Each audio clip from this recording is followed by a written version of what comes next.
And all that Dolph did for the community and for the people, knock him off and can't replace him. Man, nigga ain't got $1,000 go to him and can't even replace him.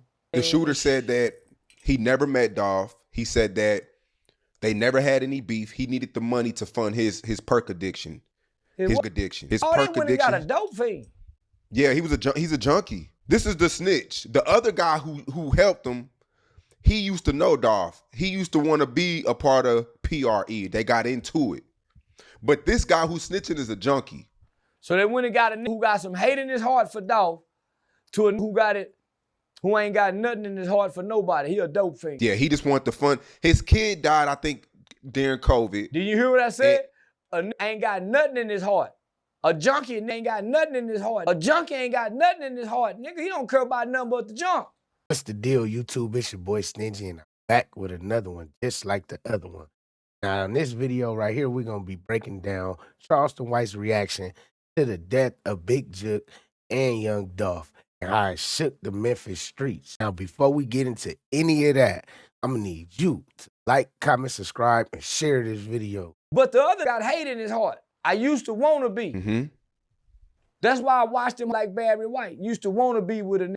Want to be like I'm your twin, I'm your brother, and then switch up and jump. That's why you got to watch them Barry White kind of niggas or go get with another crew. You got to watch them Woody kind of. He was talking about. Hey, one thing I noticed about Charleston White, he gonna add Woody into everything he say. Every example he use, he gonna use Woody as an example. And Thug, and he was for Thug. You gotta watch them kind of. They want to be like you. They want to get what you get, and that envy and that jealousy, nigga. What made Cain kill Abel? He spit some facts. Envy and jealousy, man. So they called Jook after they seen the hit. They said they knew Dolph was in Memphis that weekend because he was going to do the turkey drive. So they were either going to catch him at the turkey drive or anybody in PRE was on this hit. So Key Glock, any other the PRE guys were on this hit.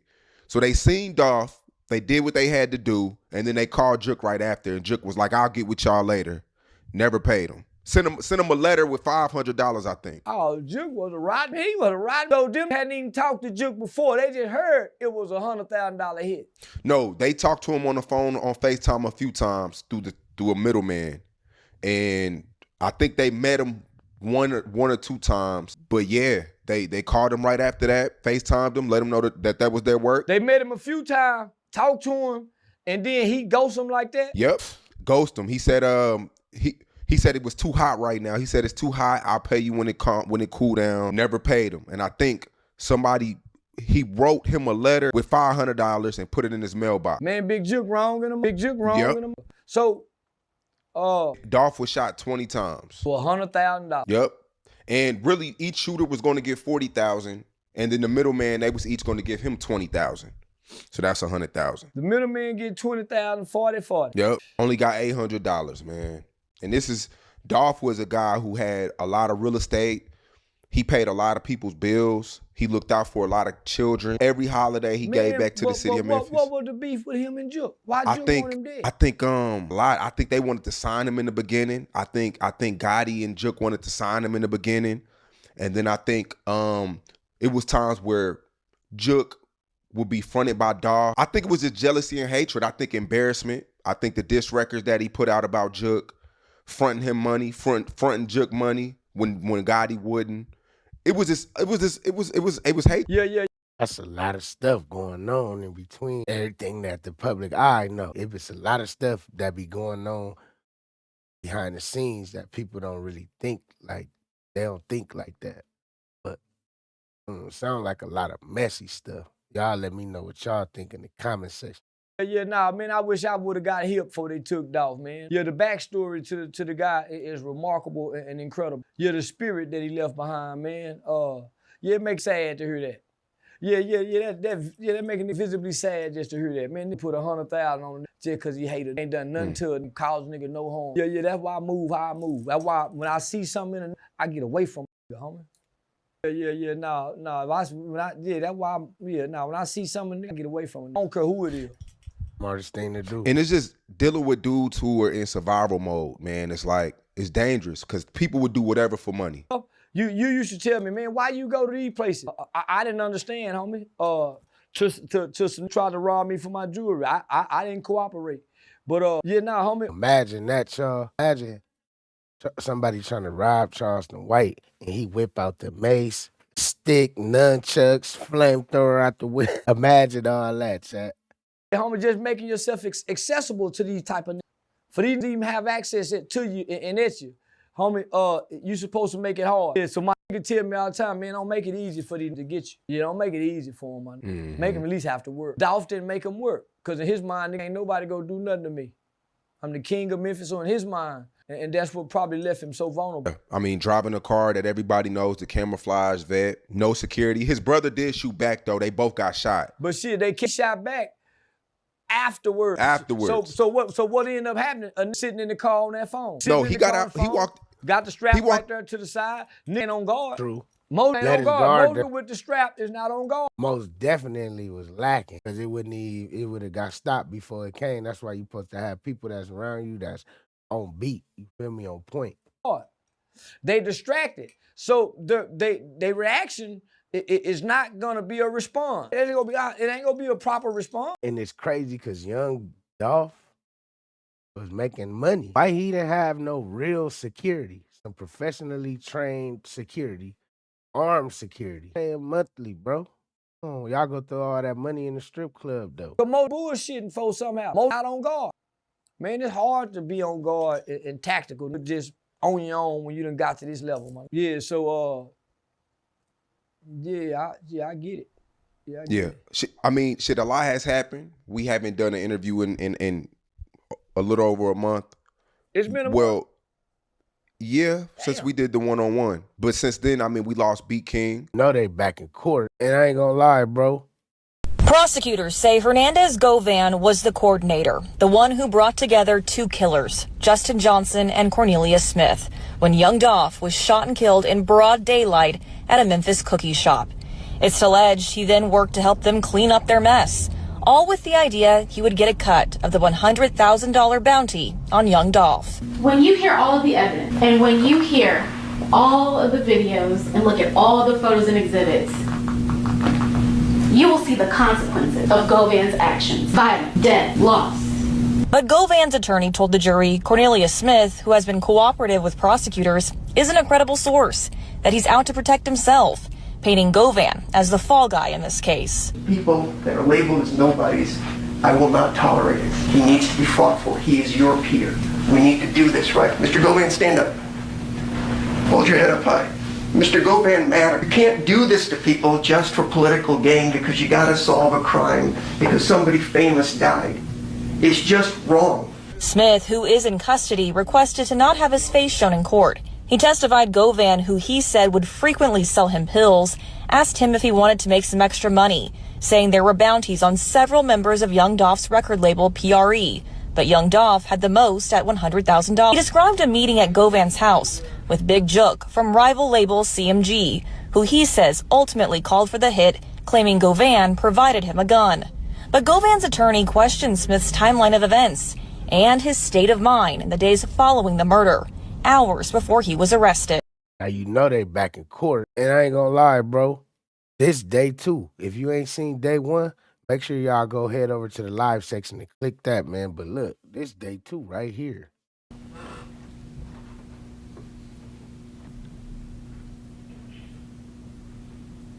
We're showing what is previously been marked as exhibit number 11. Dabney, could you explain to us what we're looking at here? We're looking at the home at 1174. And this is the driveway on the left side of the house. The Mercedes-Benz is in the rear of the house on the grass, surrounded by tree limbs, and you have two investigators, or two individuals, standing near the rear passenger side of the vehicle. And that's the vehicle with the red dot that you're referring to? Correct.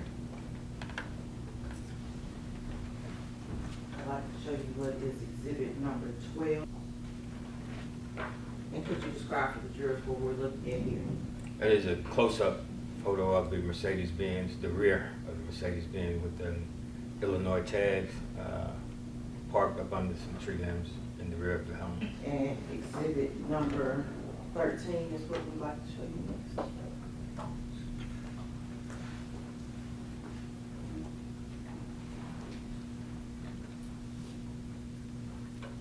Tell us what we're reviewing here, exhibit number 13. It's a close-up photo of the front passenger side of the Mercedes-Benz, parked on the grass and surrounded by some tree land. And next, exhibit number 14. This is the photo of the Mercedes-Benz, the passenger side with damage, and photo of the passenger side of the Mercedes with damage on the rear and side door. It appears to be the windows down with the vehicle surrounded by tree land. What was the significance of this this vehicle that was found? That was described as a vehicle that was used in the homicide of Adolph Thorne. And you said this was on Bradley Street, is that correct?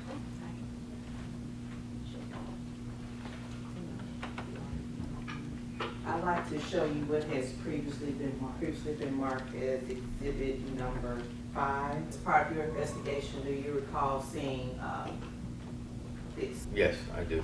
And what does this picture, exhibit number 5? I can see Justin Johnson straight drop on this picture. Mr. Hernandez Govan, seeing maybe 2 other individuals, one facing here, an individual in the rear with the mask on. And as part of your investigation, when you found the vehicle, what significance does this picture show in relation to the vehicle? The vehicle showed in the front of the 1174 Bradley. And it's also part of your investigation, was there a significance as to any other house on Bradley? Yes, also in front of Hernandez Govan's home. I'd like to fast forward. Thank you.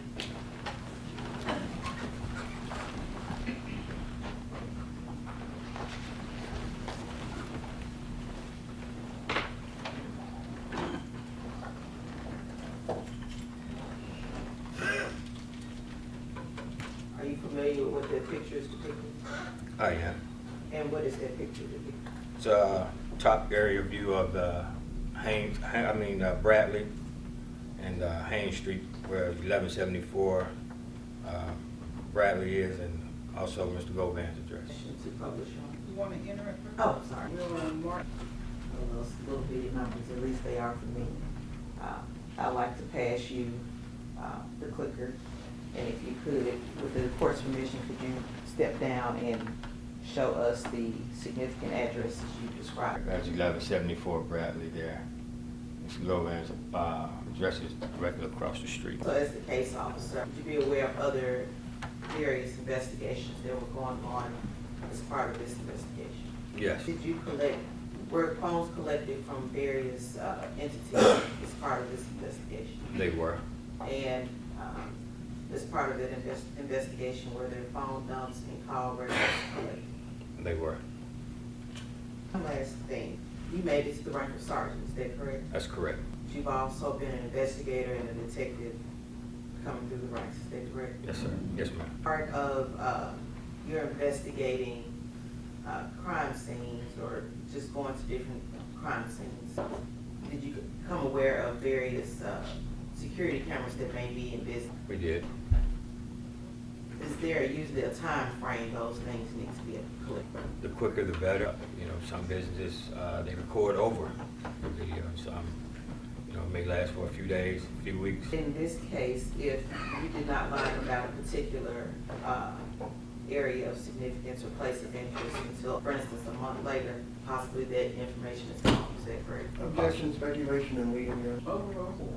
And I'm sure defense will ask this question, but I'll ask you, did you all investigate any possible video of Pressure World?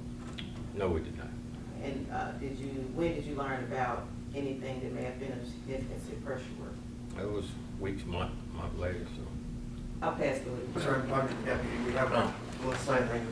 Sergeant Dabney, thank you. You came down from Michigan just for this, right? Yes, I did. All right.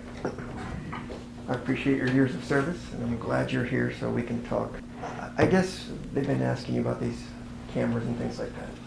Let's just tell it how it is.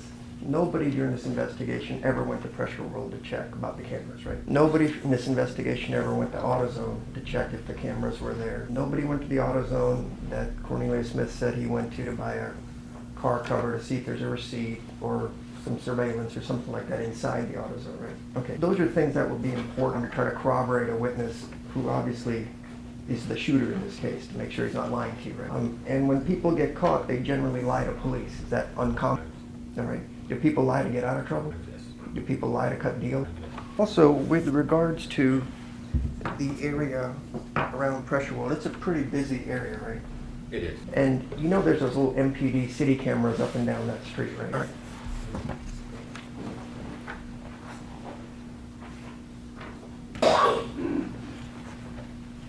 And if you don't know, you don't know, but there are those, that's an MPD camera right on the pole. It could be. We have neighborhoods that buy their own. Okay, but that looks like a typical police camera that neighborhoods have or the streets have. Yes, sir, it does. All right, and you know for a fact that in front of the Pressure World area, it's a busy thoroughfare, there's these cameras. I didn't know. Okay, and then behind the Pressure World in the neighborhoods, there's some of these cameras. Okay. Does that look like a camera that you were familiar with?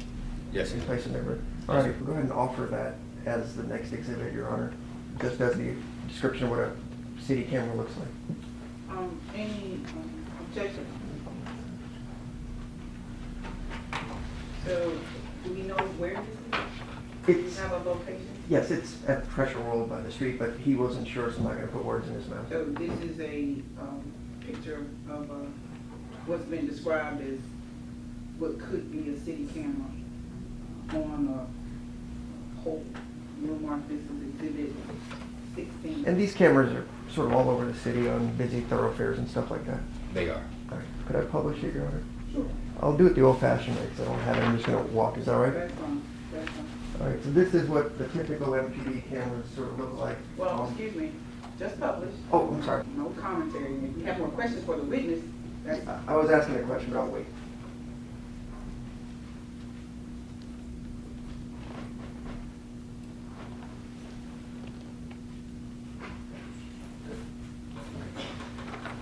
And so you all use these types of cameras to help solve crimes. That's sort of the whole point, right? To gather evidence, yes.